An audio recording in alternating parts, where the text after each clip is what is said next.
What's good, YouTube? It's your boy JusticeXFalls. We back at it again with another video. Today we're looking at Asterigos, Curse of the Stars. So this is it looks like one of them action adventure RPG Souls-like games. Somebody sent this to me and I figured I'd check it out. So without further ado, let's get to the video. All right, Asterigos, let's go. Let's get it. Starting off with the epic music. It's given Immortal Phoenix Rising. The Souls-like genre's influence can be felt in just about every action RPG.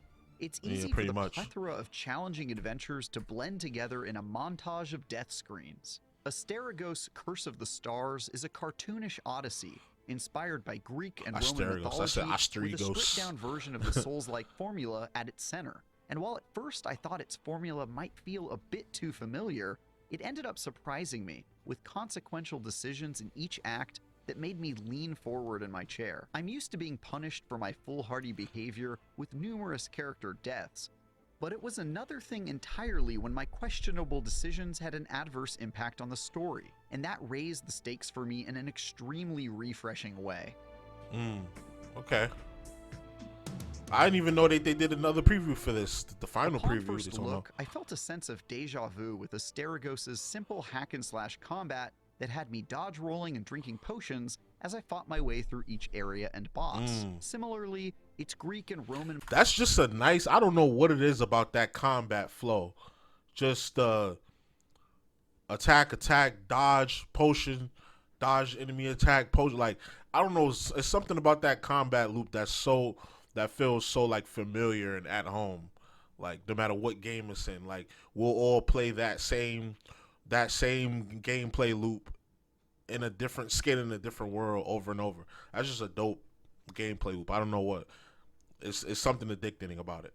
Mythology-inspired world and cartoony art style reminded me a whole lot of last year's Immortals Phoenix Rising. That's not to say that Asterigos doesn't carve its own path. It clearly goes out of its way to be more accessible than typical Souls-like games, thanks to things like multiple difficulty options, resources you get to keep even after dying, and more. It also tells a fantasy story set in a larger-than-life world of gods and monsters that feels quite unique so far. But with the embarrassment of riches currently available when it comes to action RPGs, I still couldn't help but struggle to find what set Asterigos apart, at least in the beginning. But that differentiator smacked me right in the face when I discovered that many chapters present major decisions that have a serious impact on the story in the long run.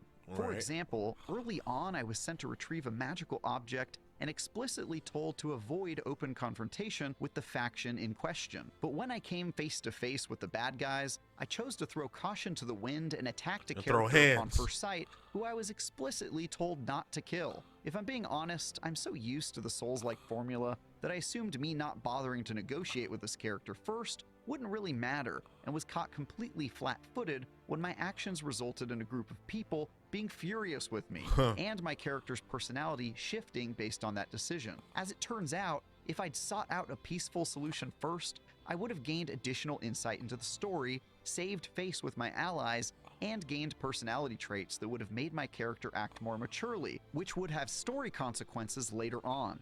Okay, so they have like a decision-making mechanic in there that affects your character's personality, how they interact with people in the world, and what type of I would assume like what type of like items and what type of outcomes that will happen due to the decisions that you make. So that's cool. I like that.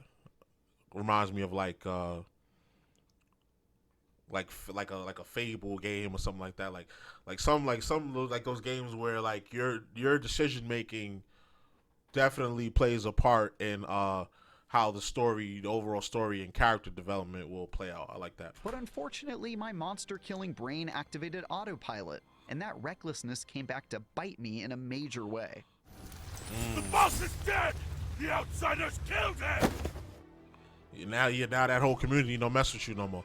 You killed the boss.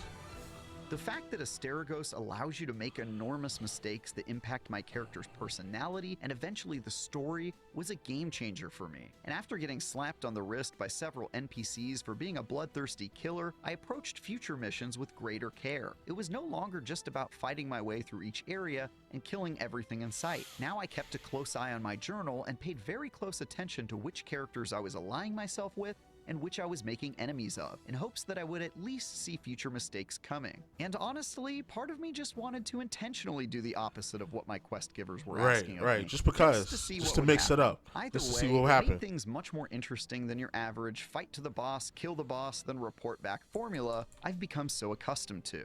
Are there still things Asterigos could do better? Absolutely. The controls are a bit wonky, animations are stiff and unpolished, and combat gets pretty repetitive after just a short time with it. But I mean, see, when you playing these kind of games, the gameplay is going to be repetitive regardless. Like, even Elden Ring, the gameplay is repetitive. Like, okay, you get all these weapons and spells, but it's the same, like I said, that same addicting gameplay loop. Attack, dodge, roll, potion, attack, dodge, roll, potion. You know, it's really it's kind of the same vibe. So I don't really know. Like, I feel like when you playing these games, going into it, you know that already. So like, you're not really gonna knock the game for that. High stakes with which the story and your decisions are handled goes a long way to redeeming many of those rough edges. Like when you buy Pokemon, you know the gameplay loop. So you're not gonna sit there and knock it for being repetitive. Like, you see what I'm saying? Like, I don't know. Maybe you don't know what I'm saying. Comment down below.